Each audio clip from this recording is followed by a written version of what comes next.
কি আমি চা চায়ের দোকানে চা বিক্রি করলেও চা বিস্কুট ঘুগনি ইনকাম খারাপ হয় না।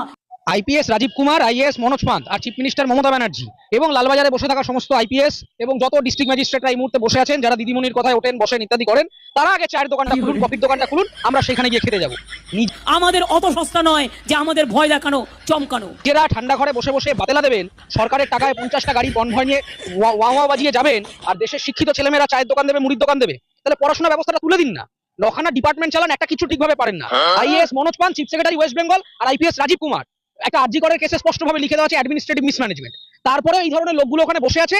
আগে রাজীব কুমার আর মনোজ পান্তকে চাকরিটা ছেড়ে মমতা বন্দ্যোপাধ্যায়কে তার মুখ্যমন্ত্রী চেয়ারটা ছেড়ে ধর্মতলার মোড়ে বসে চায়ের দোকান দিতে বলুন। কনভয় টনভয় ছেড়ে যে হ্যাঁ ভাই দেশ রাজ্যটাকে দেউলিয়া করে দিয়েছি আর রেভিনিউ সমস্ত তছনছ করে দিয়েছি, চাকরি বাকরি নেই, বড় ইন্ডাস্ট্রি নেই, প্রপার কোনো নেই। মনোজ পান্ত আর রাজীব কুমার যেদিন চায়ের দোকান দেবে, আমরা শিক্ষিত ছেলেমেয়েরা তার পাশে গিয়ে মুড়ি চানাচুর বেচবো, এই কথা দিয়ে গেলাম।